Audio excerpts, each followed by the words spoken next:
Hola, nos encontramos aquí con el arqueomusicólogo peruano Gonzalo Rodríguez. Él nos va a contar un poco de su trabajo y de su trayectoria. Gonzalo, ¿cómo estás? Muchas gracias, Virginia, es un gusto estar acá nuevamente en Berlín. Bueno, yo empecé con la música desde que era muy niño. Empecé con la quena andina, y justamente en esos años, te estoy hablando del año 2010, 2011, también empecé a fabricar instrumentos de viento con diferentes materiales muy básicos. Y bueno, ya desde ese momento ya seguí mi camino por la música. Estudié flauta clásica y barroca, me gradué justamente el año pasado, y mis estudios arqueomusicológicos los empecé antes de pandemia. Los descubrí mucho antes, también cuando era niño, pero los vi como unos instrumentos más, pero empecé a indagar mucho más en el 2020, en pandemia, y empecé a investigar, leer, a averiguar sobre instrumentos, métodos de otros países, como por ejemplo la arqueomusicología griega, la egipcia y la mesopotámica. Y a partir de eso empecé a hacer lo que digo, mi método de investigación, y empecé a investigar el primer lugar que investigué fue el centro de Huaycán de Cieneguilla, donde hay 3 flautas, y a partir de ahí me empecé a expandir a diferentes colecciones, sitios arqueológicos. Participé actualmente en los congresos internacionales de etno y arqueomusicología, y actualmente pues estoy trabajando ahora con la colección del Museo Etnológico de Berlín, y estoy trabajando también con Hildesheim, colaborando con ellos para hacer un foyer, un database virtual de las vasijas silbadoras vicus, y estoy investigando también en lo que es el Museo de Mannheim, el Reichsenkelhorn y el Alle Heiligen de Schaffhausen. La arqueomusicología es una rama o una variante de la musicología muy importante, especialmente en nuestros países, con mucho pasado arqueológico, con muchos objetos, ¿no? Arqueológicos, vestigios. Ahora, tú vienes de la música práctica, eres flautista, y la pandemia te dio el tiempo para ver otras posibilidades, ¿no? ¿Cómo llegaste a la teoría de la arqueomusicología? ¿Cuáles fueron tus modelos, tus inspiraciones? ¿Y se puede estudiar arqueomusicología en el Perú? Bueno, justamente ese es un tema un poco controversial también entre la comunidad arqueomusicológica. Yo antes de ayer hablé con Ajebot en el Humboldt Forum, nos visitó, y le pregunté justamente lo mismo, que si es posible estudiar de una forma universitaria la arqueomusicología. Me dijo que no, que la arqueomusicología es una rama muy independiente que se basa en experiencias propias, porque cada uno tiene una perspectiva y un método de estudio. Y eso es lo interesante de la arqueomusicología, porque es una rama tan independiente que uno puede crear su propio método o adaptarse a métodos diferentes que han planteado arqueomusicólogos que han estudiado diferentes instrumentos, ¿no? Arqueomusicología actualmente, bueno, somos muy pocos arqueomusicólogos, pero diría que es una rama muy independiente que se basa en las experiencias propias, tanto prácticas como teóricas. Prácticas, que mejor dicho teóricas, sería la lectura de archivos, de fuentes históricas, por ejemplo, de libros de arqueomusicólogos que han pasado por lo que ahora estamos pasando, ¿no? De investigación, y también lo práctico, que es lo que yo ahora estoy incentivando, ¿no? Que casi ningún arqueomusicólogo hace, que es estudiar el instrumento en sí, o sea, poder construirlo, poder ver cuáles son los materiales, el método de construcción, la organología interna y externa, que es la estética del instrumento, los tonos, poder indagar cuáles son sus posibles escalas y poder descifrar qué escalas tenían los instrumentos y todo eso. Y por supuesto, trabajar con los objetos originales, medir radiografías, todo lo que tiene que ver con grabación, fotos de los instrumentos originales, porque conversando con arqueólogos también de otros museos, es imposible hacer arqueomusicología en base solo a fotos o a base de solo libros. Es imposible, imposible. Entonces, uno tiene que realmente ver el objeto y entender el objeto cuando lo tocas. Musicales. Exactamente. Entonces, la arqueomusicología actualmente, yo diría que en algún futuro me gustaría que realmente se estudie, pero actualmente se basa en las experiencias que uno tiene al estudiar. Obviamente, para la arqueomusicología tienes que tener conocimientos, obviamente, de música, tanto occidental como, por ejemplo, la peruana.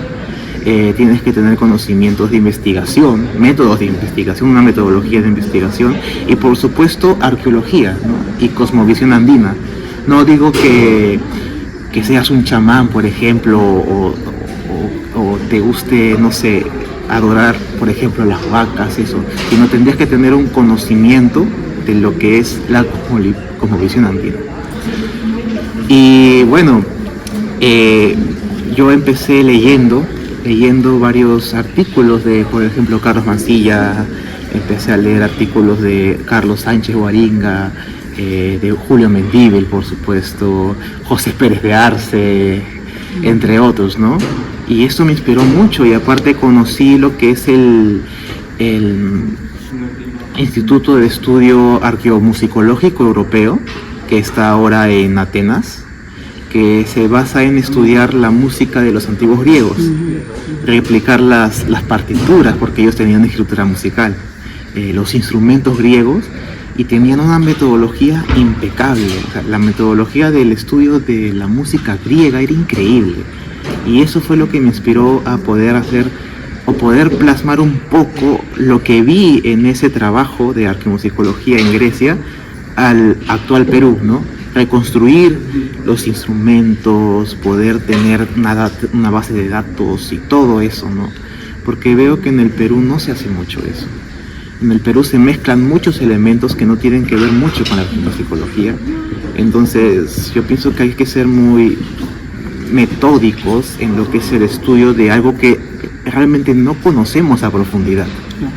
Entonces, el estudio de un instrumento es mi perspectiva, el estudio de un instrumento arqueológico, en este caso de Perú, y tener las medidas exactas y un parámetro de medición, de estudio organológico, acústico, tonal, tienen que ser estrictamente perfectos, porque es lo que vamos a dar al mundo, ¿no? No podemos dar algo erróneo. Por ejemplo, ocarinas, flautas triples que nunca se desarrollaron, o flautas dobles que nunca se desarrollaron en el Perú antiguo, y que es un error que cometen muchos.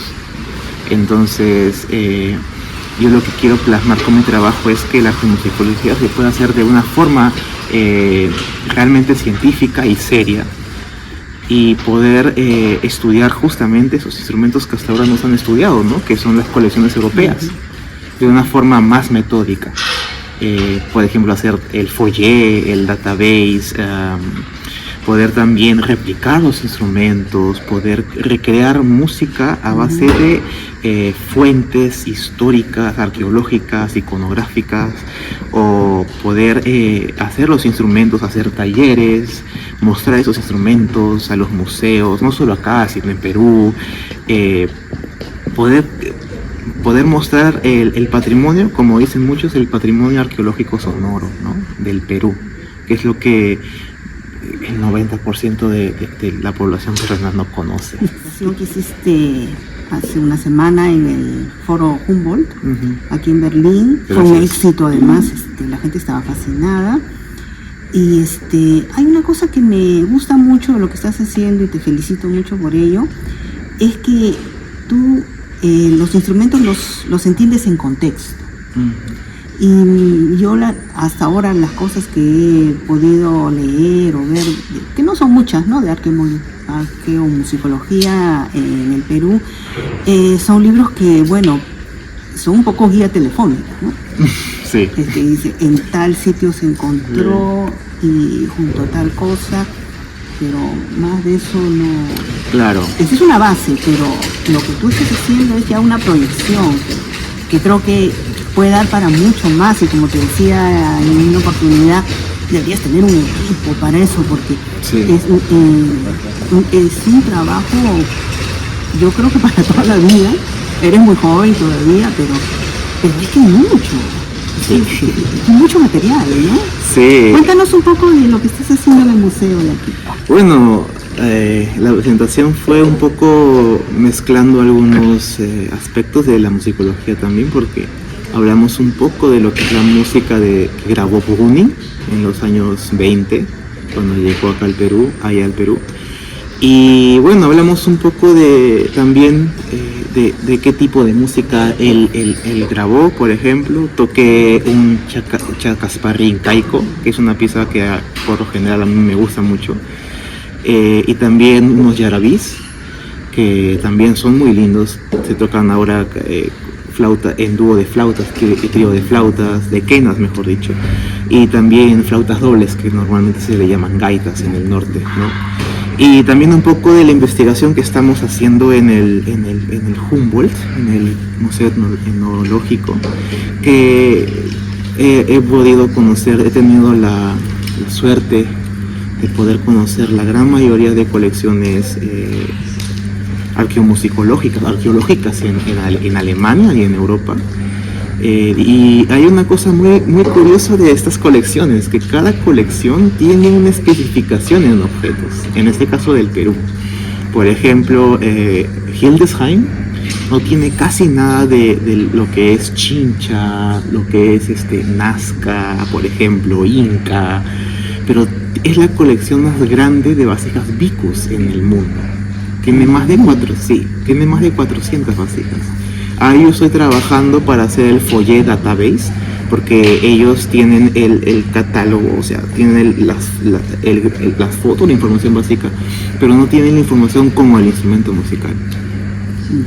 Entonces, eso es lo que yo hago también en el museo de acá, etnográfico de Berlín.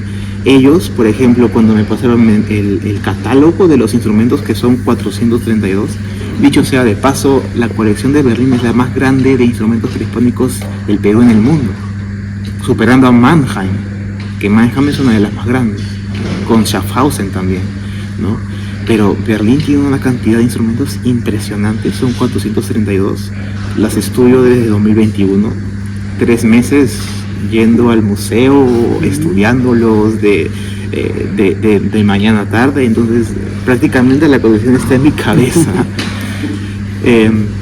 Conozco el 90% de esos instrumentos, de los 432 instrumentos que hay, y claro, ellos tienen la información, como tú misma dices, que es dónde ensayó, el número de catalogación, la identificación como del objeto, su DNI, exacto. Y algo muy interesante es que también ponen por qué coleccionistas han pasado. Gretzer, Sammler, entonces, más que todos, Wilhelm Gretzer, que paseó por casi toda la costa central, sur y norte del Perú, ¿no? Pero ellos solo tienen esta información, y también de dónde viene, ¿no? El contexto arqueológico, pero más nada. Entonces yo lo que me encargo es, a base de lo que he estudiado, de los instrumentos que he visto con otros contextos y con una información más amplia, he podido descifrar de dónde vienen esos instrumentos y poner una información más amplia, no solo del contexto arqueológico, que se encargan los arqueólogos, sino el contexto musical del instrumento, cuál fue su contexto musical, en qué se usaba, cómo se usaba, la forma del instrumento, la acústica del instrumento, la organología del instrumento, la estética del instrumento, la iconografía, qué tipo de decoración tiene, y por supuesto las medidas, ¿no? Las medidas exactas del instrumento, milimétricamente, y por supuesto también el análisis tonal que yo hago, que es poner las notas en un pentagrama, que se puede decir que es un lenguaje universal de música, no solo occidental, sino universal, y que es entendimiento para todos, ¿no? Entonces yo pongo las notas con los hertz, con las frecuencias exactas, y los intervalos, ¿no? Especificando los intervalos, las octavas, que la octava es un efecto universal, acústico en todas las culturas, ¿no? Igual que las escalas, la pentafonía. Entonces, todo eso lo plasmo en el foyer y esta información se complementa a lo que ellos ya tienen. Entonces, ese es mi trabajo más que todo en los museos de acá. Estoy trabajando con 3 museos acá en Alemania y 1 en Suiza. Y el de Suiza es una colección impresionante. Justamente en una semana me estoy yendo otra vez a Suiza, a Halle Heiligen, a poder ver esos instrumentos impresionantes. Hay una antara increíble que tengo el permiso de poder observarla, que es una antara de casi 1 metro de altura, Nazca, de cerámica. Y te comento que al momento de fabricar los instrumentos, cada material es una disciplina. Yo comencé con caña, bambú, inclusive la caña es una forma diferente de trabajar el bambú, el hueso, el metal, la cerámica es totalmente diferente. Aprendí cerámica, sí, tengo mi maestro que está en Lima, que es un gran amigo mío también, David de la Cruz. Es un gran ceramista, él es el único que utiliza engobes naturales en su cerámica. La cerámica utilitaria tiene réplicas de vasos, de jarras, de réplicas que él ha tenido acceso y ha replicado, y puedes hacer la réplica de esos vasos y puedes comer en ellas. Eso no lo hace nadie en el Perú. Entonces, él para mí fue mi maestro en cerámica y aprendí mucho con él porque también hace instrumentos, hace antaras. Entonces con él estamos trabajando también la organología de las antaras, ¿no? Poder comprender el instrumento, cómo hacer una antara de cerámica, porque no solo es ver la antara, sino también entender cómo trabaja la antara por dentro, o sea, cómo se pudo haber fabricado, cuál es el proceso acústico para afinarla, para poder tener los sonidos exactos. Eso es increíble, porque bueno, una madera, una caña la puedes afinar, pero una cerámica, claro, no puedo imaginar.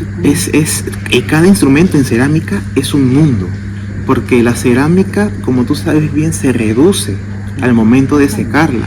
Entonces ahí cambia mucho la afinación. Entonces tienes que ver también la cerámica que usas, los engobes que usas, porque algunos engobes también pueden salirse de la cerámica, y cuál es la mezcla que usas para la cerámica también, ¿no? Entonces todo eso es muy importante al momento del estudio arqueomusicológico. Eso es lo que yo planteé una vez, que es la arqueomusicología. Para mí, mi método se divide en 2 partes. Lo teórico, que es poder estudiar los archivos, los libros de los maestros que nos han dejado, ¿no? Que muchos de ellos ya no están aquí, y estudiar las iconografías en los libros, en los museos, ¿no? Visitar los museos, leer archivos, ir a conferencias, ¿no? Poder entender otros métodos de investigación. Y lo práctico, que es lo que yo digo que es novedoso, porque no todos en el mundo fabrican instrumentos arqueológicos, ¿no? En Grecia, inclusive, los que estudian instrumentos griegos son muy pocos, y los que fabrican aún más. Y en el Perú, pues es casi imposible, es casi imposible encontrar a alguien que te haga una réplica de un instrumento. Son solo 3 o 2 inclusive que hacemos réplicas. Sí, somos 3 por lo menos, que hacemos réplicas donde hemos sacado realmente la información del instrumento en sí. Y eso es lo que yo quiero promover, ¿no? Porque la arqueomusicología práctica se está dejando de lado, y se ha dejado de lado. La arqueomusicología práctica es entender el instrumento y estudiarlo, tanto tonalmente, acústicamente, organológicamente, estéticamente. Entonces eso es lo que yo planteo hacer con mi trabajo. Todavía no puedo enseñar, me gustaría hacerlo en algún momento, pero cuando ya pueda crecer mucho más como arqueomusicólogo, que es un trabajo de vida para mí, sí, yo creo que sí. En algún momento enseñar, ¿no? Sí. Poder enseñar acá no se puede, ¿no? Porque no tenemos los materiales, ¿no? Yo traigo los materiales del lugar. Sería siempre estar ida y vuelta, claro. Sí. Porque aquí está lo que es histórico, claro, los objetos, ¿no? Pero los materiales están... Sí, es por eso que yo vuelvo y vengo con réplicas para los museos. Sí.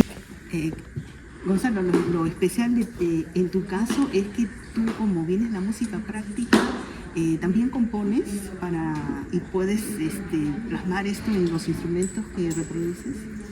Bueno, digamos que sí, de alguna forma compongo, pero la composición con instrumentos prehispánicos o arqueológicos es muy diferente, ¿no?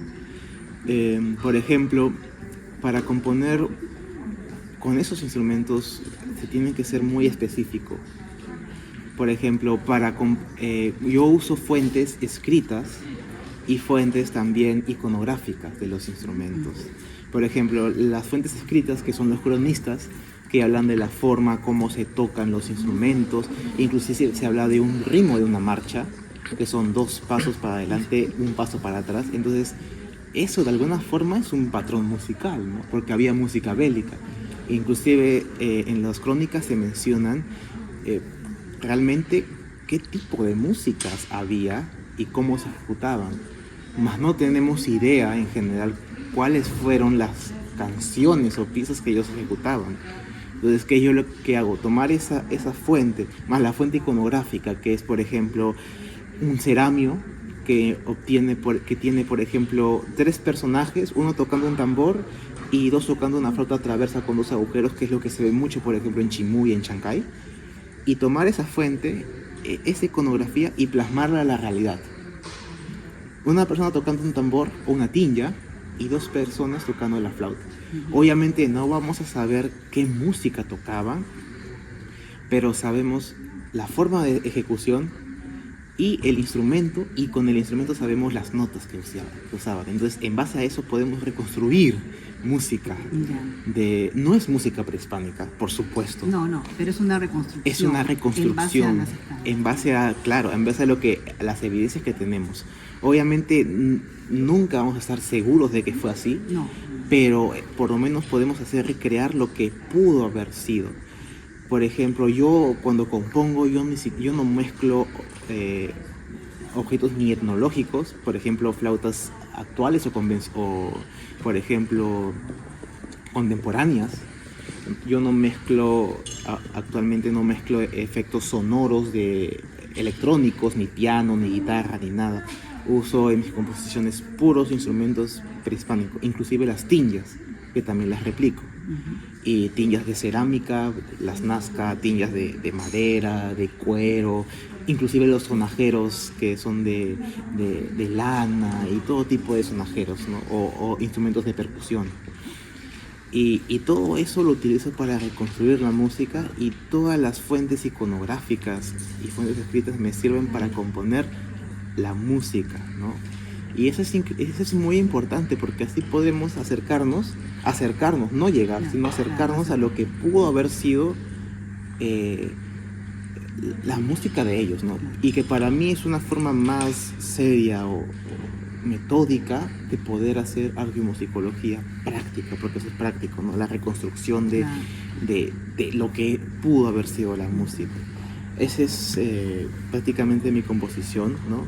Y claro, ya con una imaginación, ¿no? Algunos ritmos que uno escucha, por ejemplo, de los chunchos o de los ayarachis, o de algunas danzas, por ejemplo, del Cusco, ¿no? Y puedes ahí crear tus ritmos. El instrumento te lleva. El instrumento te lleva. Y eso es lo increíble de los instrumentos prehispánicos, que puedes subir y bajar la digitación, o ir de arriba a abajo con las antaras, y sale algo. Es increíble, o sea. Y por supuesto quería mencionar que cuando uno carga un instrumento, por ejemplo, de cerámica, una antara, por ejemplo, cuando yo cargo mis réplicas de antaras que yo he hecho, son pesadas. Estas no pesan nada. Entonces es increíble cómo estas personas han puesto amor no solo en crear los instrumentos, sino en hacer la música.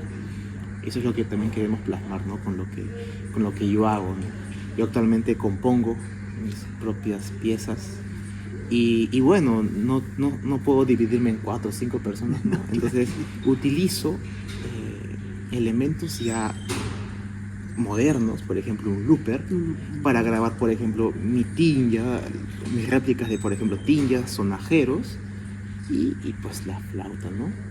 Pero claro, siguiendo las pautas que anteriormente dije. Pero eso es en el caso para cuando yo toco solo. Pero cuando toco en grupo sí sigo más las pautas iconográficas, que son, por ejemplo, si la iconografía de la cerámica tiene 3 personas, 2 con flautas y una tinja, respetamos eso. Y así sucesivamente respetamos esos patrones. Sí. Y, bueno, ¿tienes una página web? Bueno, yo... ¿Cómo se podrían comunicar si gente joven desea tener alguna Sí, inquietud, hay ¿no? muchos jóvenes que me encanta. Más jóvenes.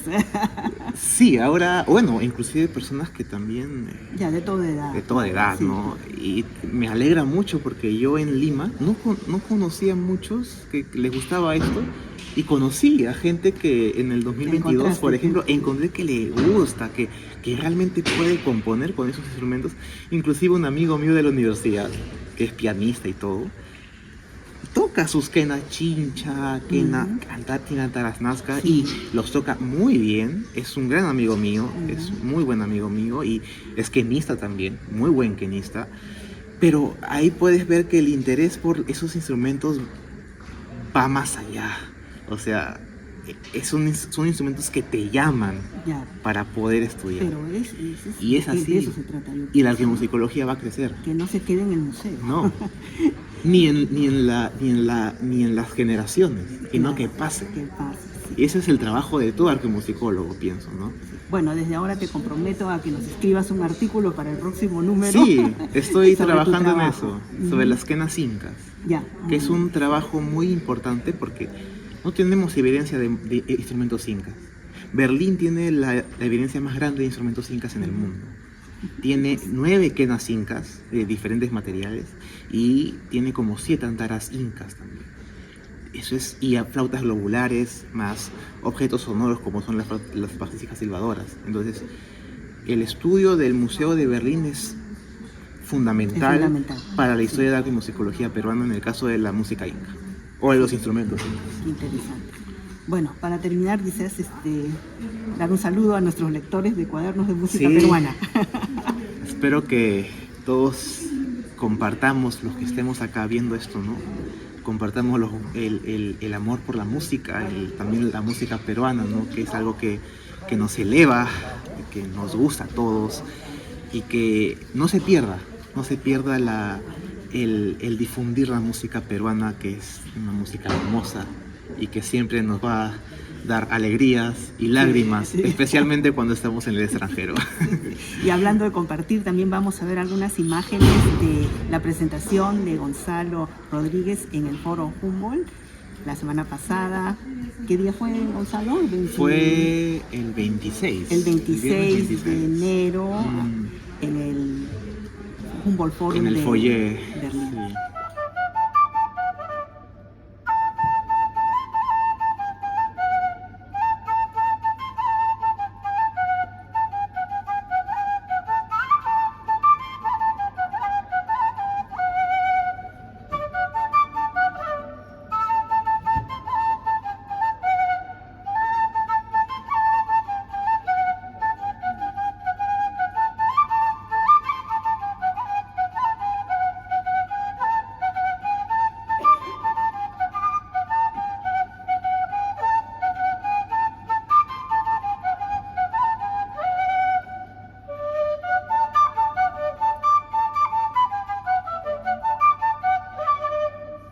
Y de todos los instrumentos que has estado conociendo en los museos, de los instrumentos arqueológicos, ¿cuál es el que más te impresionó? Uf. La buena pregunta sería, ¿cuál es más impresionado? Porque escoger uno es imposible. Yo tengo mis favoritos ahí, mi lista. Yo diría que, por ejemplo, uno que me encantó fue una quena de 3 partes de caña. Y eso está en Lima, es en Ica, por ejemplo, que es una quena de 3 partes, que nunca he visto una quena de 3 partes inca, de Ocucaje, en Samaca. Y ahí también hay una quena inca, también que de 2 partes, pero esta de 3, ¿Dos partes son 2 filas? un tubo junto, o sea, puedes separar la flauta. Ajá. La flauta tiene 2 partes, y esta que también está en Samaca, porque en Samaca hay dos, una de 2 partes y una de 3 partes, que se divide en 3 partes como una flauta traversa. Como una traversa. Sí, es increíble. Eso en Ica, en Perú. Acá he visto, por ejemplo, una trompeta de más de 1,50 m, de 5 partes, de cerámica. He visto una antara enorme, como las que de Cahuachi, pero enterita, que también tiene 1,20 m de altura. He visto antaras paracas chiquitas que están sumamente decoradas, quenas incas de caña que están perfectamente grabadas. He visto antaras de metal, de plata, un dúo de antaras de plata que son increíbles. He visto quenas de oro, quenas de plata. He visto, a mí el último que me encantó fue una antara de hueso con resonador, que es chiquitita, pero tiene unas decoraciones de algodón, de lana, de pelos, de plumas, que es increíble. Y tú ves la textura, la fibra, que es increíble cómo han hecho eso. Y es chiquitita.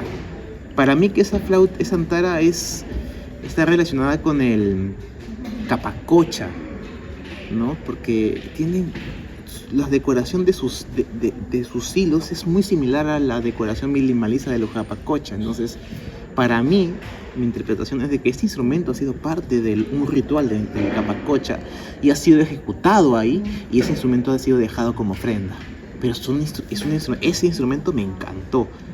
Pero hay tantas cosas increíbles que uno no conoce, antaras impresionantes, flautas traversas de cerámica, antaras de vasijas silbadoras de todas las formas, colores. O sea, es increíble lo que tienen los museos europeos, con un valor incalculable. O sea, como te digo, la pregunta sería, ¿cuáles son los que te han...? Porque escoger uno es muy difícil. Escoger uno es muy difícil, porque cada museo tiene algo en particular que te asombra, porque son cosas que uno dice, wow, ¿en serio esto hicieron? La antara gigante, la trompeta de 5 partes, las antaras de plata, las quenas de oro, de plata.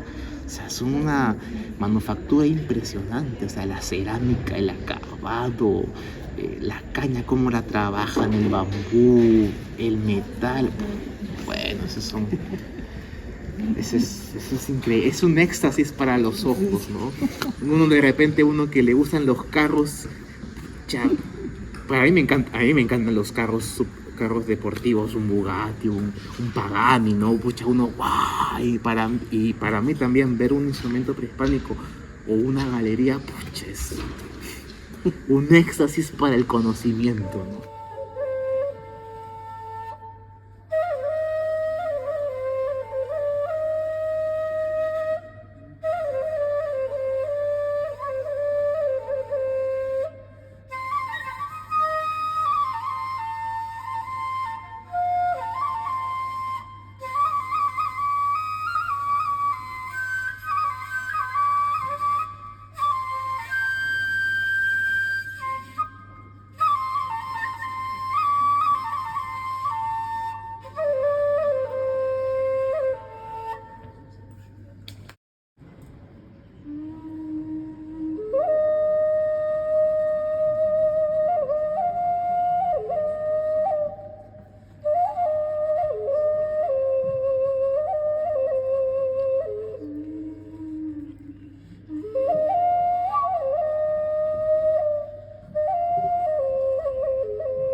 Increíble. Invito a todos a investigar.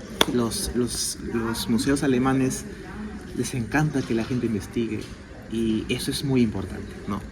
Que que la cultura peruana, aunque esté en otro país, está abierta. Y los artemusicólogos que quieran o están empezando, vengan y investiguen, viajen, y si en algún momento llegan a Berlín, enhorabuena, tendremos más investigadores. Cuanto más mejor, hay para Cuanto todos. mucho más Hay mejor. Para todos. Hay para todos. Sí. Somos solo Gracias. 60 en el mundo, así que hay para más. Gracias por compartirnos. Muchas gracias a tantas ti, informaciones. Virginia. Muchísimas gracias. Gracias.